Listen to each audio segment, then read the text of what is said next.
Welcome back to the Tim Macy Show with Canadians' baddest bad boy. Not Canadians' baddest, Canada's baddest bad boy. I'm warming up, all right? It's Monday for me. I don't know when you guys are listening to this, but I got Matt Lionetti here.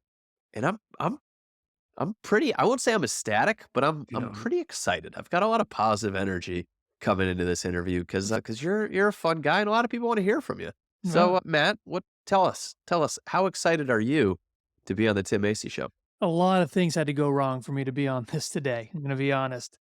But I'm here, and I'll make the I'll make the most of it while I'm here, I love you it. I know? love it. Look, for our people that don't know you and who you are, give us like the quick, not like a full Marvel origin story, but just the quick elevator pitch if somebody asks you, like, hey, who are you? Give us the condensed version. Yeah, so my name's Matt Lionetti, I've been in this business for going on 8 years, and essentially, I almost got out of the business about 4 years ago, and then I started doing a bunch of content, and my entire career changed, and now I'm here on the Tim Macy Show. So a lot of my agent friends love you, think you're hilarious, and they just love all your stuff. But I don't think people realize that you actually sell a good amount of houses, you and your partner up there. Give me the scoop on your production business. What's your business look like? It's good. It's good business. I know a lot of people don't, I know it's hard because people, they see the content creation side and it's funny and stuff, but it does actually convert, especially now that I've teamed up with Anna Oliver, who's a monster of an agent in her own right. It's great, and we're doing everything. Like we have a $900,000 listing coming out in 2 weeks, and then also in about 3 weeks we have a $5 million listing coming out. We have a $14.5 million listing on the market right now. We cover all the bases, and that was one of the reasons for our partnership. Was she was very luxurious, high end, traditional agent, and I was the maniac young guy with this whole new kind of way to market properties. And it's just been like a win-win for our clients, and they've loved it since. So what I love about that is finding like a partnership that makes sense. Cause I don't know about you, but a lot of times if you're the young maniac like yourself, a lot of times you'll go look for other maniacs like yourself because you like working with people that are like you and all that fun stuff. And then it doesn't really work out that well because you're too similar, where you found somebody that balances out what you bring to the table. So tell me more about like how that worked and what that looked like. Yeah, so I think a good story for a lot of people to hear, because there's so much ego in this business, and sometimes you have to learn like when to like take a step back and think, okay, something needs to change. So how this all really came about was last year at the end of 2022, I had lost a $3 million listing. I lost in a listing appointment against another more seasoned agent than me. And the reason why I lost it was because I didn't have enough luxury experience in that area for listings. I had done a lot of buys in that space, but never listings. So I was really pissed because I followed up with those people for like 3.5 years. And Yeah. I was like, damn.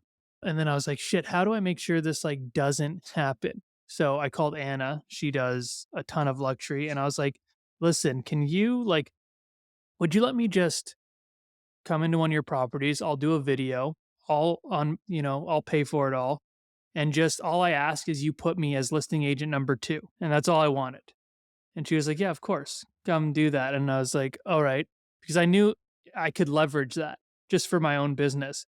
So I went and did that initial video. Like the clients loved it, everyone loved it. We got a crazy response. Anna and I worked really well together. And from there on, we're like, "Oh wow, this is pretty neat," because I'm showing my audience to Anna, and they're kind of getting introduced to Anna, which is more traditional style luxury agent, and then her audience getting introduced to me. And then from there on, it was just like, okay, let's like keep doing this. So now from mid to end of last year, we started going on listing appointments together and really like beating out some high end agents who farm the area, who do all the business in that area. Like that $5 million listing we have coming out, is we beat out two of the, by far, they sell way more in that area than we do. And we still beat them out because of what we have to offer. I have this theory that since I'm not going to listing appointments all the time, like it tends to be just a theory. So I'd like to get your take on it. And it sounds like this is actually happening for you, which is fun. Look, my theory is that people don't actually want the well known agent that's been doing the business for 30 years and is the household name and everything else. People have seen how everything in the world has evolved. The way I don't buy groceries the same way, I don't buy a car the same way.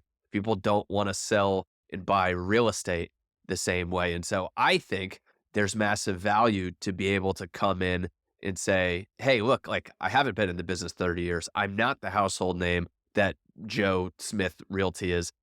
We actually do things the new way. And it sounds like that proposition has won you business lately. Dig into what that actually sounds like when you're at the listing appointment. What are you guys talking about that's really making that light bulb go off for a luxury $5 million seller? I agree with you because I feel like everyone gets so caught up on, oh, well, I can't farm that area. There's already someone who farms that area or things like that. The truth is, if people wanted to work with the number one agent, there's only one number one agent in each city. So if that were the case, no one else would work because they would all just go with the no. So there's got to be more to it. So what I really like about going in with Anna, because like I said, we're polar opposites. It's such a contrast. And now when we go into listing appointments, we know we can kind of get the data on this person fairly quickly. Like, what do they want? What means a lot to this person? And if it falls in that like more like luxury, traditional style, old school style, then I know Anna's going to take the lead on that. For this particular one, she had a marketing background. So I knew, okay, this is where I can really shine and show what I do. And she's going to appreciate the analytics and the views I get. She helps run a podcast and stuff. And she really understood the importance of that thing. And another thing we like to do is there's only so many things people can say in a listing appointment. So I call it the 8 mile approach. And yes, I'm talking about 8 Mile Obviously. Eminem. Yeah. Yes. Where at the end of the rap battle, he talks about all the shitty things that people are already going to say about him. So then at the end, the guy who's battling him has nothing left to say. So we'll actually hit on all those things. Like people might come in here and say this, and they can get you this amount for their. So we almost put these things that we know agents are going to say because so many of them say the same thing. They just agree with whatever the seller wants for the price. They're going to stage it. They're going to put it on 100 different websites, which is really just like MLS, and they're going to do all this shit. So we kind of like say that. So then when they actually come in after us and say it, they think of us again. And we've actually had that a couple times. We're like, everything you said they were going to say, they said. And I was like, yeah, I know. So it doesn't always work, but. I love that. And it's funny. I do so many Zooms and calls and stuff. I don't remember what I've talked on the podcast when I've talked on the Zoom. So people listening, if I'm repeating myself, I'm apologizing in advance. But what thing Sharon does is he labels that as of course. So it's like, look, of course, we're gonna put your house on 100 Yeah. websites. Of course, we're gonna have professional studio photography and make sure your house looks amazing. Of course, we're gonna walk through and make sure it's staged properly and everything. Like we call that, of course, marketing because every agent should do that. That should be Hmm. the bare minimum. And then we go on to the top, and it does. It frames their big pitch Yep. as what we consider to be the bare minimum. Right? So Yeah. it's like, hey, a lot of agents gonna come in here and they're gonna talk about this stuff. We consider that to be the bare minimum, and then the agent comes in, they're like, "Oh, that was Tim's bare minimum," and that's what they Yeah. tried to sell me on. That's the Yeah. general admission ticket. We're going for the VIP meet and greet. Yeah. Yeah. So yeah, 100% agree. And it's crazy because for the traditional agent, those agents who have been in it for 30 years, they're comfortable. We got to show that we're still hungry and we want it. And what's really separating us now is that social media aspect. And I know people like are either on board with it or not, showing them how we're going to create content specifically for that platform because it's not the same content. Doing a video tour, like a nice polished video tour is great and we do all that, but that doesn't translate on social media. We put that on Instagram that gets no views. So we set it up in a way like, listen, we're going to do all this. Your house is going to look beautiful on MLS and realtor.com. We're going to have the beautiful video tour and all this stuff and the floor plans and the professional photography. But on social media, that's a different kind of marketing. So we have to do things differently. We have to get something that's very quick, very like kind of almost fun or funnier. There has to be a hook in some way. And that's how we get them on board with doing some of these ideas because some of them are very outlandish. And people ask me a lot, like, how do they let you do this? It's just one part of the marketing that can't be overlooked because there's so many views that you can get on social media that, you know, we want, because the more eyes we get on the house, the better.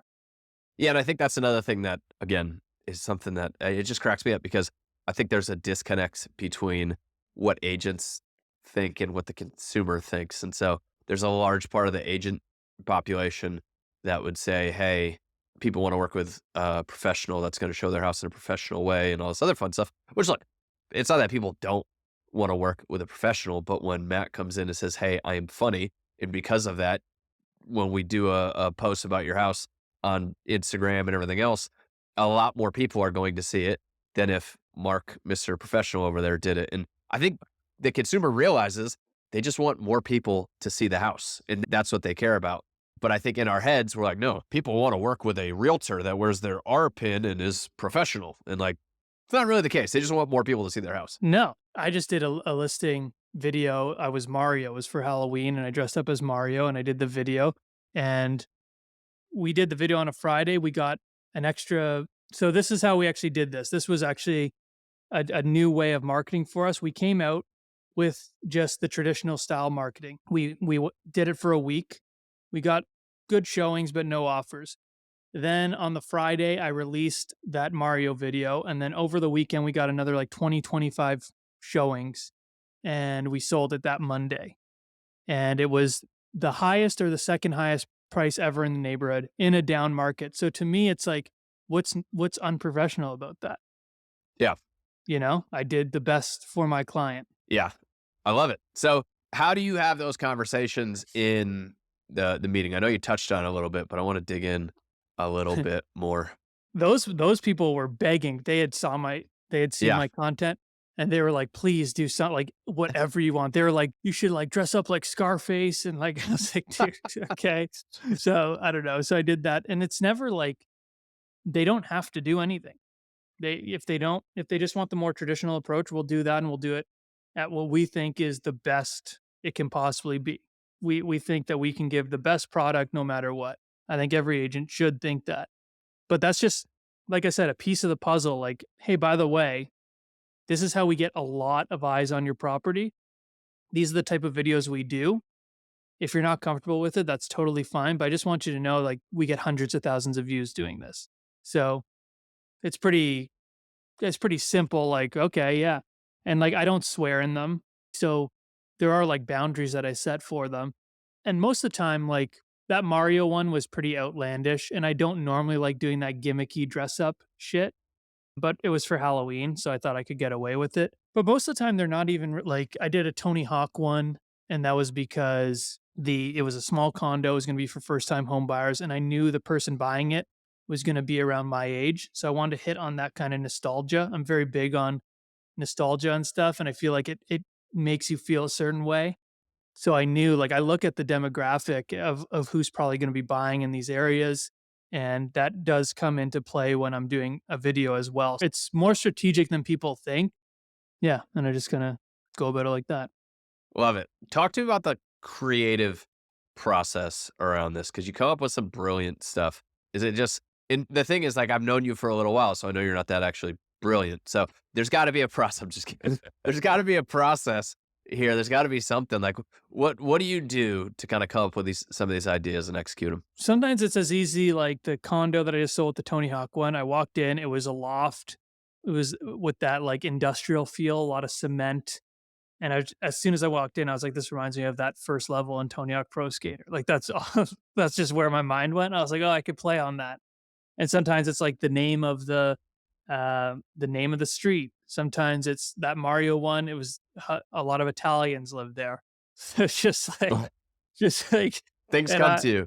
yeah, it's just like you try and look for it as you're getting. We always ask when we're doing our initial walkthrough with the seller, like, what drew you to this home in this neighborhood? What was the thing that you loved about it? Get as much, like, maybe it's an historic thing in the neighborhood, or sometimes it has nothing to do with it at all. It's just like we did one for the $14.5 million listing.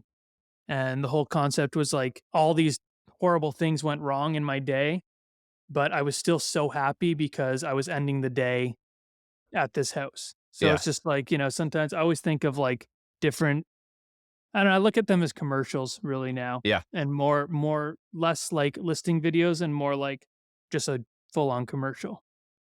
I like that. I think you're gonna get some fun comments where it's like, yeah, if I could live in a $14 million house, maybe my life would be great too. Like yeah, Yeah, exactly. And I love the haters in the comments. you wanna lean into that too. Like, I've noticed that when I'm creating content, you definitely want the ratios to be more on the side of positive, because going viral or something, A, that shouldn't be your goal, but if you go viral for the wrong reason, it's not great. Like, you don't want a bunch of negative comments, and even as I've grown, you'll see most the engagement is positive, and I Yeah, think that's really important to keep. But there are certain things I'll do to get those kind of comments. Like I always say, my wife says when she does her voiceovers in my video, she says realtor with an A instead of realtor. And I know that pisses off agents so much. So I'll just be like, now say realtor. And then I'll get 50 comments. Oh, she can't even say it right. And it's just like, that just helps the engagement, you know? So yeah, and that's like an easy thing. Like nobody cares. You know what I mean? Like yeah, nobody that we care about cares. Well, I shouldn't say that. There's like, some agent that I love is really offended by the realtor thing, and now I feel bad. No, I think that's a great point because I do think we talk about how engaging with negative comments is like an opportunity. So if you've got somebody being ridiculous on your video, like it's actually a great opportunity to interact with that people because everybody is reading your comments and they're like, "Oh my goodness." Like not only do I love Matt's video, I love the way he responded to this troll, you know? Like yeah, that's always a great opportunity. But on the same hand, you're right, which I don't think we talk about enough. Like if you're getting just a lot of negativity, like maybe you missed. Like maybe this isn't a yeah. win and that's the type of thing you want to keep an eye on. Yeah, exactly. Yeah, you gotta know when, like, pick the battles, even with the comments, like, sometimes they'll comment something that's just so dumb, it's just like, I'm not even gonna engage with it because Yeah. it's like but sometimes it is, like you said, a really good opportunity to actually, like, have a great comment back, really educating them, because a lot of those negative comments just come from a place of not being educated on whatever that is, and you'll see it all over TikTok with, "Oh, in 5 years, realtors are gonna be gone, replaced by AI," like, that's all you hear, and it's just like people read a headline or hear one thing, and then they just wanna comment it over and over again. Yeah. But it's a good way if you can have a very, like, thoughtful response. Yeah. It's cool, and people will take note of that. I think they take note of it because nobody likes dealing with people that disagree with them, right? Like those are Yeah. always awkward situations. And when you show that you can meaningfully interact with someone that disagrees with you, for me, it just makes me build a lot of trust in, well, if Matt can deal with this guy in a comment section, which are comment sections can be some of the most vile, negative places there are. So it's like, oh, I love the way Matt handles himself with Yeah. this negative comment. Like, I probably will more likely enjoy the way he handles a real estate tough, transaction Yeah. situation. So, You know what the best one is? And this one leaves them just they mostly delete their comments after. So and it's just the simplest thing, and they probably 85% of the time delete their comment entirely, and they'll say something, like, really rude or mean, and I'll like, "Oh, like, if you're doing content, you won't, you're not doing any business or whatever," or just, like, stupid shit, and I'll be like, "Oh my god, this is gonna be so awkward for you once you realize," and just leave it like that, and, like, because then they start spinning like, "Oh shit, what did I miss?" Like, "Oh, once you figure it out, this is gonna be super awkward," and then they spiral, I feel like, because, like, literally 85-90% of the time, that comment's gone in, like, 10 oh, minutes. so you just comment, this is going to be super awkward when you figure it out Yeah, or something that's like it. that, or when you This realize, is and then gonna that's yeah, it. And you don't give them yeah. any explanation. Nothing. They're probably just like, "Oh shit, I missed something." Oh, that's funny. It's a good one, That's I funny. love it. Yeah, Yeah. I love messing with the trolls sometimes, you know? Well, look, tell me about this whole process. I love this story of, just you making, obviously the Freddie Mercury video, is my favorite, the classic from back in the day. How old Yeah. is that video now? We got to be on like 4 years now, right? 4 years, yeah, February 2020. Yep. Oh, man, I'm spot on You're with my so time you're there. watching that. You must be watching that once a Right? week. Yeah. Yeah. For there was a time. There was a time. And so, I mean, that was one of your big career accomplishments was winning a Rundy, an It was. RETV Video Award, which Yeah. for anybody that knows was an award that I made up and I gave to Matt, and he was pretty excited about it. But tell me about that journey because other people are just trying to get started or they're trying to keep going on this content journey. So, like, what have been the things that you've taken the most from that, you think have helped you along the way? For me, it's been just like never being comfortable with you see a lot of people who have a great year of content or good 6 months and then they just can't keep up with the consistency or they get comfortable in what their content is. But the truth is you always have to like pivot. There was a time where I was doing a lot of parody videos and singing and that kind of stuff. And it just seemed to me like it got so oversaturated. And I never wanted to fall in the mix with people. I always wanted to like try and be the lead of the next thing. So it's like constantly like keeping your finger on the pulse of like, okay, this is getting feeling a little stale. How can I move it? And a lot of that comes with trial and error. And for me, there was a lot of like that Freddie Mercury video was the first time I got on like Ryan Serhant's radar. So that was like a big deal for me and a big confidence booster. But I think that's really the key is like, never get comfortable with just like doing what you're doing. You can see if you go back to that video, you can see how my content has evolved. And it's still like next week I'm filming some new content that's kind of like totally different. It's going to be testers, and if it works, great, I'm going to continue doing it. If it doesn't, then I'll take a step back, look at it, try and tweak it, try it again.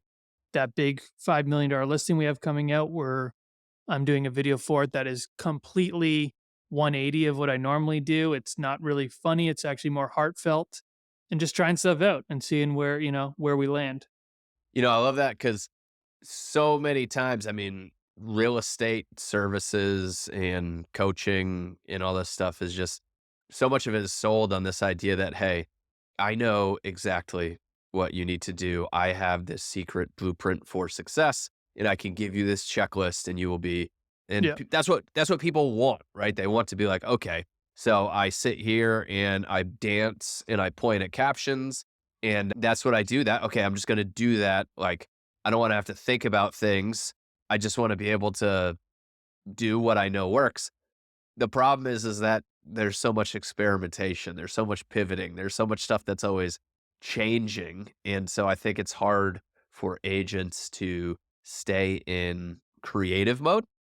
And so, like, what do you think is the best way to stay creative so you don't just get locked into that stream of doing the same thing over and over again? I think people, again, like you were just saying, with all these people, they have the blueprint. I speak at a lot of places and I see a lot of these keynotes of people who don't really have any substance to what they're saying.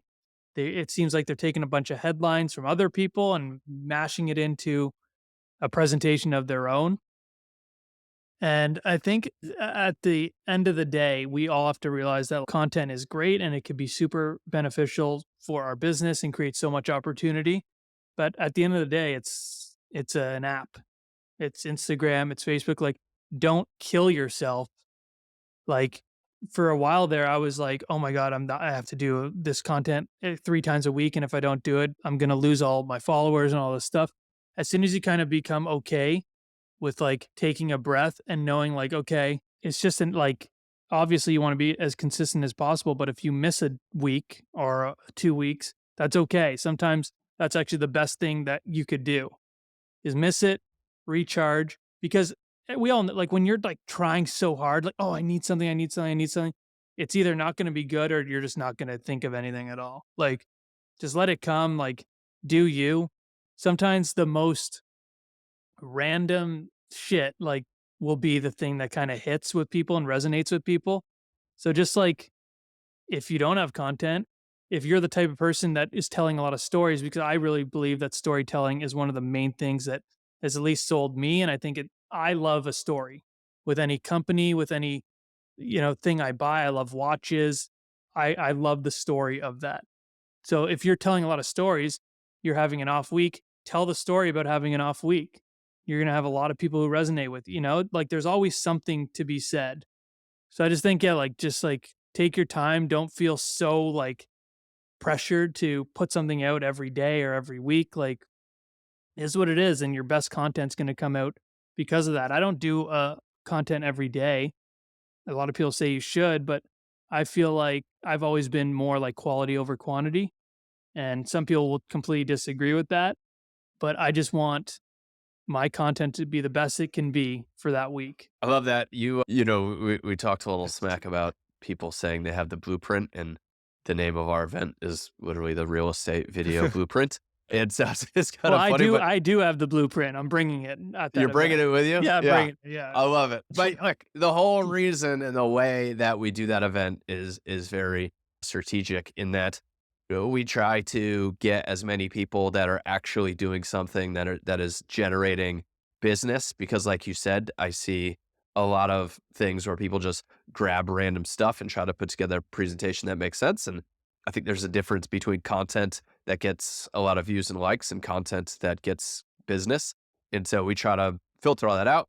But at the end of the day, it's always, look, we're going to bring you as many amazing puzzle pieces as possible and as many different ideas and inspirations. And the fun part about it is I have people up there that don't agree with each other. Like I have people up there that'd be like, no, no, no, you should do it like this, not that. And it's up for you in the audience to Do I say, have to hey, fight? Do I have to fight no, you someone? don't have to. When we Well, I okay. mean, maybe, Okay. we haven't. That's not off the table. It's not in the agenda, but it's not off the table. But Okay. my point is like, look, you're not gonna be Matt Lionetti if you're listening to this. You're just not because if I tried to be Matt Lionetti, it would be awkward. Like it would be the Matt Lionetti you get on Wish. Nobody would want it. But I can take things from Matt. I can take things from Paige. I can take things from Yeah. Ken Pozek and all that.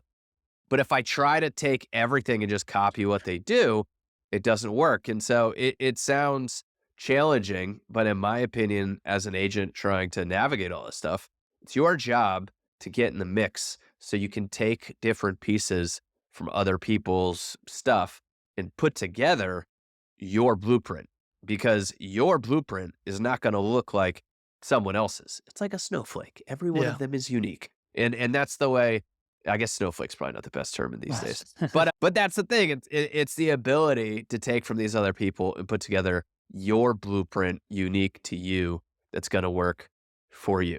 It's Yeah. the challenge, but it's where the gold is. And the thing is like that's 100% like bang on.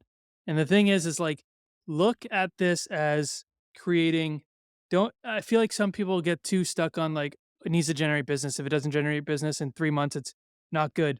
But like look at it as creating opportunity. So because of that content that I've created the opportunity to speak on the stage at Rev Beat and Real Estate Video Blueprint. Yeah. And, because of that opportunity, that could lead to more speaking for me. That could lead to a clip from that I could post that and a client could see it and you know what I mean?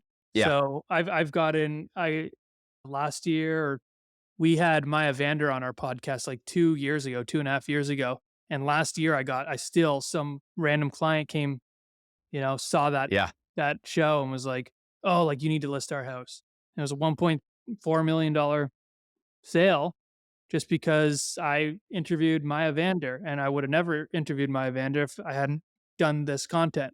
So it's like there's so many like it's not just like post video, someone reaches out, you sell their house. Like it's not always that simple, you know? Yeah. So just like more opportunity and the more conversations you can start from your content, the better. Just look at opportunity and conversations. It will happen. And as long as you don't push it, like I've had conversations that have started from videos that some are still going on. Some have been a year, 2 years, and they do convert. But as soon as you start that push, you're like, Yeah. you just have to like, you have to kind of like fall in your little pocket of follow up and just be patient because it will come. But that's the biggest thing. I just think like think about the opportunity that that you have from this content. And just the thing that excites me the most about really life is like you're an event away, you're a piece of content away, you're a keynote speech away from completely changing your life. Like one thing. one thing can completely pivot for the better. And it's just like you're one away. So like if you're like doing video and you've been doing it for a year and you're like, "Ah, fuck, I'm, whatever. I'm just gonna go back door knocking." That's fine. Do your door knocking, but don't stop. Have you ever seen that like that picture of the guy like digging and he's like digging and digging for the gold and he And he's right stops right there. before the gold and then Yeah. like that is so powerful. Like I think of that so much and I'm like, I almost got out of the business. I was literally weeks away from getting out of the business. And then I did a video, the shut the front door video is the first video I ever posted in the Facebook group. And that was the start of kind of everything for me. And it's like, had I just given up a couple days earlier, I'd be working. Not that there's anything wrong with working in a mall, but I'd be working in a mall right now. Yeah. I would I would come see you to get my Well, ears pierced at the mall. no, I was selling sunglasses, which I Oh, always nice. say this. I sold $60,000 worth of sunglasses in 5 months. They had never seen anything like it. I still get 50% off. Is Yeah. incredible. You're in the Hall of Fame, the Sunglass Hut Hall of Fame. There's Mhm. Matt Lionetti on the wall. Exactly. I love it. No, I think you bring up a lot there. I think that one, like you are just one moment away from the next opportunity, one action away from the next opportunity, sending one DM, posting one video. Like you just never know, where that's going to come from. I love my buddy Trey Serrano, who was on here, who I don't know when his episode comes up before or after. Like he heard me on a podcast and now we're very good friends. We've built businesses together. Like all this great stuff came from the fact that I was on this podcast. And what I love about it is I didn't even know the guy. It was one of those random DMs of like, hey, do you want to do a podcast swap? I'll be on yours, you be on mine kind of thing, which I never say yes to, but for some reason I was like, sure, let's do it. And so yeah, I mean, like you never know like what podcast you're gonna be on, what event are you gonna go to. But I do think, not to get all cliche, but the mindset you go into those opportunities with is huge because I do know that there's a lot of people that go to every event, they do everything, they post the stuff, but they're just checking the box when Mhm. they do it, and they're not squeezing the juice out of the stuff that they're doing, and so I do think there's something there, not just in, like, how you take not just in taking the action for the opportunity, but how you take the action for the opportunity that I think is important, which, again, sounds very vague, but I think we all know people that are just checking the boxes but not getting the results because of how they're doing it. 100%. I mean, there has to be some type of passion because I really feel like that's the missing. People will see the passion, they'll see Yeah. the enthusiasm, and I believe enthusiasm sells more than anything in this world. Yeah. If you're enthusiastic about something, it's like it just radiates off you, and they'll know. People will know Yeah. when you really are. Yeah, there's got to and there's so many forms of content, like you said. You're not going to do what I do, and I'm not going to do what you do. And actually, you brought up Paige, Utah Paige. Yeah. She's a brilliant example because like just she has crushed social. Like 30,000 on TikTok now, 70,000 on Instagram. When we had her on our podcast, she had 20,000 on Instagram, and before that, she had like gone up like crazy. She was at like 2,000 followers or something, went up to 20,000, and then she's grown crazy. And her content is so different than mine, but there's a place for it, obviously. You know what I Yeah. mean? And it's true to her. It's genuine to her. And yeah, you just got to find your pocket. You really have to find the thing that you want to talk about because like if you're like you said just checking the boxes like oh yeah here's the 3 ways to stage your home, if I had to do that every day I'd go fucking out of my mind.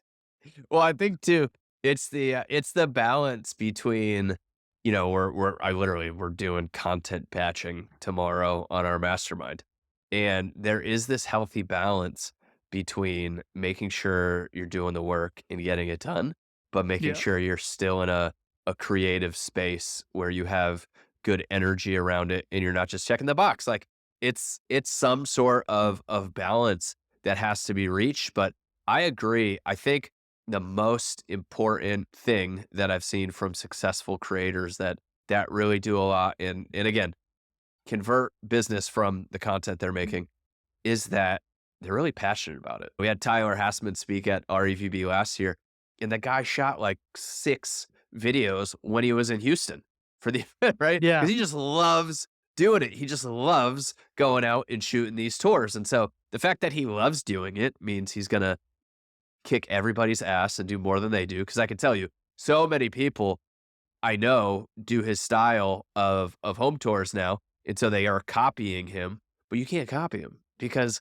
he's just doing so many because he's so passionate. There's no way to keep up. But Yeah. also, his videos are more effective because he's passionate about it, and that energy comes through. There's the girl that does the videos about, come take a shit with me in these different places, and it's like, Yeah. look, she built this whole audience on pooping in bathrooms I because how know. passionate she is about it, right? Like it sounds another horrible example, but my point is that like you have to be passionate about this stuff. Like you have to care. It has to bring you energy.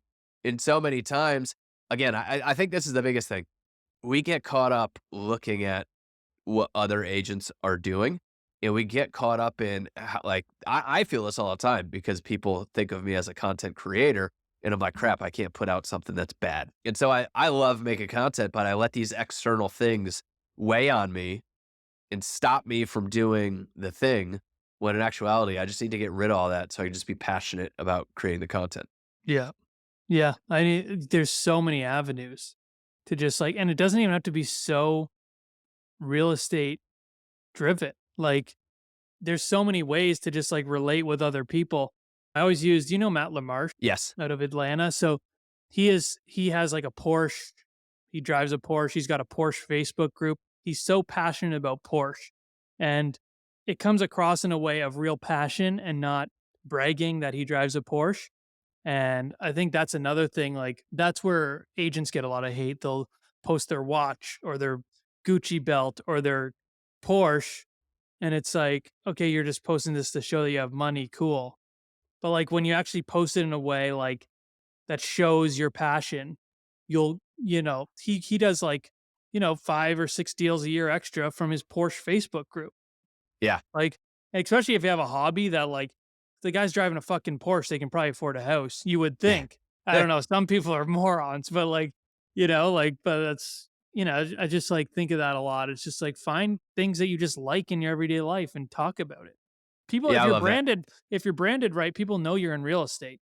Like, Yeah, I mean, I know for me, I train every morning boxing, and I'll post some video of me sparring or something, and I've had people, one, that's something that they connect with me on because it's interesting and it's different. Like first thing you said to me when you hopped on here was like, I don't know, you said something about the boxing stuff. yeah, yeah, Right? But I've had guys that are in that community hit me up about real estate stuff. Like I'm talking to people in that community about real estate stuff all the time because they realize that I'm one of them when it comes yeah, to boxing. Right? They're like, oh, this guy's like me. He's one of us because it's definitely a unique community. And then, like you said, everybody knows that I'm in real estate, and so making sure that people know the things you're passionate about and being a part of these communities, like people will naturally know unless you're just awful at marketing, like people should know that you're in real estate, yeah, and so yeah, connecting with people on the passions first is huge. yeah, 100%. Couldn't agree more. But what Could else you got, agree man? Like more. what do you think we missed? All right, we've been in 40 minutes. Like what haven't I asked you that you feel like people need to know? It's the laziest question an interviewer could I ever know. ask. It's like, I can't you think know of yeah. what? You know what? You do it. You do it from here. Well, I mean, I guess I don't know. Like, obviously, I've come over to Real. That was cool, and I think Well, what makes it so cool is I was publicly very against this model for a long time, and it was just weird. It was a weird experience, just the dots all connecting one day, and that's actually, you know what? I'll get a lot of people say like, "Oh," on content, they'll be like, "Oh, you said this already. You said this al Why are you redoing that? You said that already." But sometimes, A, not everyone has watched all your content, and B, sometimes it takes even though it's been said a million times, it takes that certain day by that certain person to it to be said that certain way for it to all make sense. And that can go to anything. And that's what happened with me when I spoke with Brad McCallum. And it's funny for the brokerage, for the recruiting brokerage, this is the only brokerage I had never been recruited to. Yeah. So that was interesting to me. That, like, nobody had, like, DM'd you and asked if you could hop on a call or No, watch a life-changing video or anything and else? I'd known a lot of you. I've Yeah, known a lot of you for a long time, and I had yeah. never once I brought up the conversation to Brad when this all started, and I just find that so funny because brokerages are always gonna try and have the leg up and, "Oh, they're just Mhm. worried about recruiting," and I just find it funny that this is literally the only brokerage I hadn't been recruited to. I think there's something to be said about that because I think people naturally want to discover something for themselves. Like, people don't want someone to tell them what to do. They don't want someone to tell them what to buy. They want to go on this journey themselves and discover what the right thing is. Yeah. And so when we come out and try to sell people on stuff all the time, I think people are naturally not not for it. And I think, Yeah. like, I look, we're moving into a new house soon, and, I'm gonna buy some cool surround sound speakers. There you And go. so it's looking like Sonos because we already have some Sonos stuff and they all work together. But at the end of the day, I'm watching all these YouTube videos on what the best, like, home theater surround sound system you can have is. And I love it. I love doing the research and discovering what the right answer is on my own. And I go to an article and it's like, hey, the Yamaha whatever is the best system. And like, I don't know. Like, is this guy got an affiliate link? Like, why is he Yeah. saying this is number one? Like, I don't trust anybody when they're like, hey, No. this is the best. I like, hey, this is why this could be the best. This is why. And so that idea of having people discover the products that you're selling and setting up a content journey for them to discover it instead of just trying to, like, we're real estate agents. We just try to tell people what they should be doing. We try to tell people what's right and wrong instead of like, hey, this is just my opinion. This could be right for you or it Yeah. may not be, you know? Yeah. It was funny because Brad actually almost he almost, like, didn't wanna engage because he thought it was like a I was setting him up for a trap, and he was, like, almost he was very, like, weary to even engage Yeah. with me about it when I asked because he thought I was joking. And yeah, it's funny, but you're right. I have Sonos too, by the way, but Amazing, you're amazing not equipment. yeah, you're not listening Yeah. to the Sonos CEO about what's the best speakers to buy, like so, Yeah. like, you have to figure it out for yourself. You have to do your due diligence, and I did a ton of due diligence from, obviously I spoke with Brad and stuff, but then, like, I spoke with some of the most well-respected people in this industry who aren't with Real. I just wanted their outside opinion on it. And I was honestly the whole process took about 2 months, and it was honestly, like, it got to the point about a month in where I was calling someone being like, "Listen, tell me why I shouldn't." Like, There's got to be because a I dead couldn't body somewhere. Like, what's going on, well, the Yeah. too good to be true thing starts coming Yeah. in, and, already a month in, like, it's real. Yeah. No pun intended. Well, No pun sir, intended. I've had this view for, I think it's just been the perspective because I was at EXP for a while and like, but I heard Sirhan, I think he talked about it at Inman, where it's like there's this traditional way that, you look at brokerage and brokerage is like, hey, come over here because we're going to help you sell more houses and our brand helps you with this and like our tools help you with this and da da da. And like basically agents, you need us and this is why you're going to pay us because you need us. And I think that there's a pivot in perspective where it's like, hey, agent, like I know Matt Lionetti would be successful if he went to Walmart Realty, right? It Mhm. doesn't matter what brokerage he's at. It's just like what brokerage can give him the most opportunity and best resources to build his business. And it's a difference between a brokerage hanging over you and a brokerage being a platform that you build your business on top of. And I think more and more you're starting to see that shift swing Yeah. more and more. But it's still, I mean, look, we're still a small company. EXP is a larger company and, there's a couple other ones starting out, but the traditional companies still own most of the market by a long shot. But I do think this swing of, hey, I'm an agent. I'm the one that brings the business to the table. I'm the one that's building a brand. People work with me. They don't care what brokerage I'm at. Yeah. What's the company that's going to allow me the most opportunity to build my business on top of their platform? Exactly. And like those are things like I wish I knew when I was making a change because listen, I loved my old brokerage and I have nothing but good things to say about them. But at the end of the day, it's where am I going to grow the most? Where's the best place for my family? And that answer is going to be different for everybody. It's not a one size fits all Yeah. at all. But like to me, my main things were like, okay, where am I going to go where there's forward thinkers? I was really big on that. Like I want a brokerage that's forward thinking. There's too many brokerages, in my opinion, right now, completely stuck in the mud. They don't know where they don't know what Yeah. they're doing essentially at this point. I wanted great leadership. Everyone I spoke to, all those people I talked to who were not real, especially they talked about how incredible the leadership was. Not only how incredible the leadership was, but that Sharon was the best executive hire ever. Yeah. And It's a I pretty started good grab. and some of the people who were saying that to me, I was like I respect them, some of I respect them so much. And then obviously like we always there seems to be like all this like you almost some brokerages make you feel bad about wanting to make more money from your splits. Yeah. Like I that was part of it. Where am I going to net the most? And I decided that this is where I'm going to, this is where I'm going to make the most money. It makes the most sense.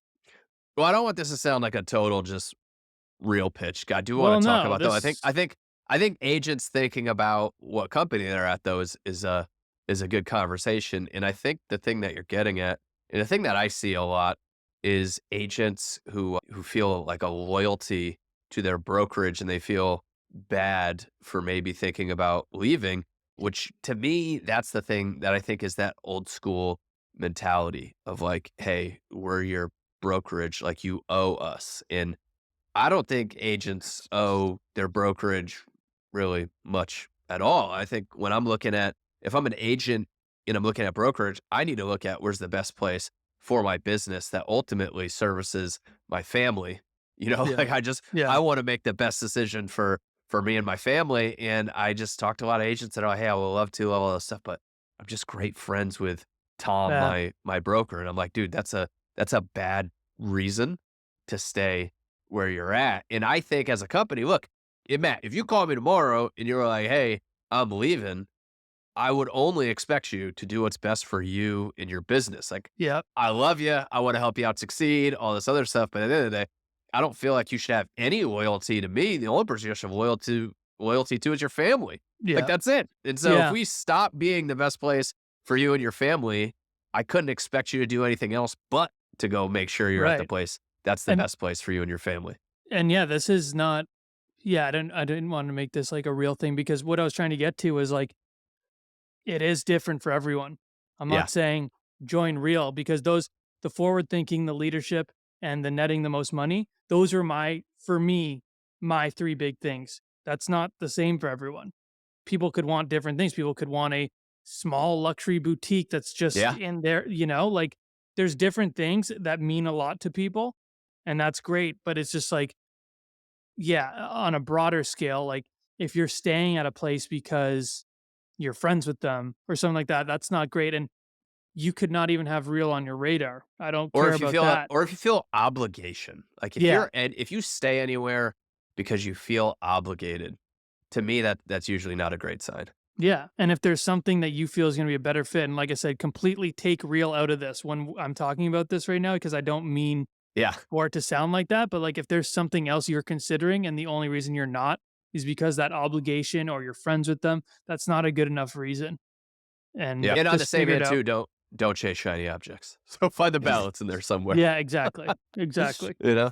Because there are some great local indie offices, some great boutique companies Yeah. that really do a lot of great things, and those, there are great reasons to join those companies. I just see because I have these conversations with agents all the time, I just see so much of the industry with this obligation thing and Mhm. this loyalty thing. Honestly, like I've had people that are like, like I just moved and I don't want to be seen as a jumper. Yeah.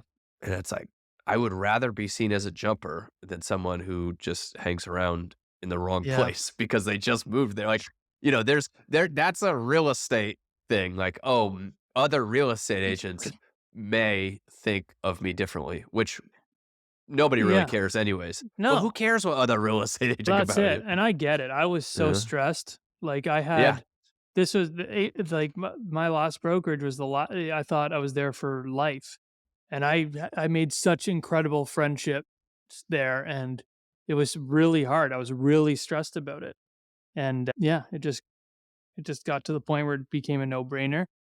And, yeah, it was stressful though, and there's a lot of things you kinda there's no blueprint on how to do this, and it's just Yeah. like you're trying to figure it out for yourself, and maybe as you go through the circuit, you figure out that, "Oh, no, where you're at is the best place." There's that too, Yep. but it's like, always explore your options and don't like, thinking of what other people think of you and that kinda stuff, and I got caught up in it for a bit too, but it's just like, take that all out.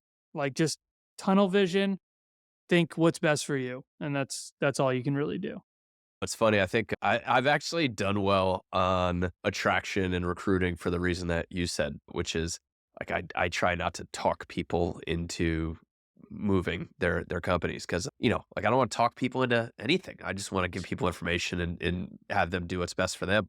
In For a while, I had the mindset of like most agents should probably stay where they're at because I think a lot of agents move companies in search of something that's not really there. Like they think Yeah. it's going to solve their problems and it's probably not. I will say though, I'm a little bit more pro move companies right now just because of how much the industry I think is going to change over the next couple of years. Like I don't think we've ever seen in the last 30 years bigger things going on in the industry that are going to make meaningful impacts on how we do business. And so if you are an agent, one, if you're happy where you're at, you should stay where you're at because very few agents are actually happy at their brokerage. But I will say that you should be asking yourself, what is the company that I'm at doing to help me in whatever the future of real estate looks like 3, 4 years from now? Because there are a lot of companies that are just sitting back and waiting and just hoping nothing changes and hoping things blow over. And they're not making any meaningful changes to how they're doing business. And Yeah. that's a bad sign because Yeah. we need to be in a place for us to be people that evolve and are creative and all this other stuff. Like we need to be in a place that's evolving. Yeah. 1000%. So, all right. Enough. Talking about broker stuff. But I do love talking about it because it's definitely such an interesting industry. Yeah. But look, Matt, you've done some fun stuff.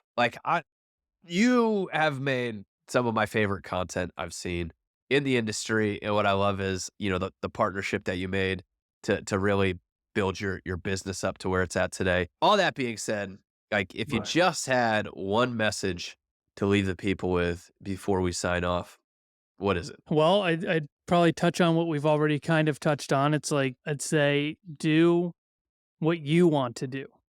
I almost got out of this business for doing everything people told me to do and never doing anything for myself, because whether you win or you lose, if you're doing it on your terms, it feels a lot better. And that's one of the things I'm most proud of out of anything I've done. I have not compromised throughout what I've done. I've always stayed true to who I am and what I want to do. And if it's a win, it's a win, and if it's an L, it's an L. And I'd say just, find that thing, that pocket that you're passionate about, and that you can really share your personality and stuff like that. And that doesn't even mean content. Like, that could mean open houses or cold calling or door knocking. It's like, find that thing that you like to do and you're good at doing, and do it. And it'll come. Like, it'll really come. Once you find that thing, because there's an energy shift. There's a mindset shift, and there's an energy shift. And the energy shift is very important as well, because I don't know about you, but there's a lot of times where I can't sleep at night because I'm so excited to get my next day started. Like, it's wild. Like, I love what I do now. And when you have that positive energy, like it's contagious to other people around you and you attract other people with positive energy. And that's how more opportunity comes. That's what I'd say. I love it. Profound, Yeah. poetic words from Thank Matt you. Lionetti. All right, Yeah. best place for people to find you.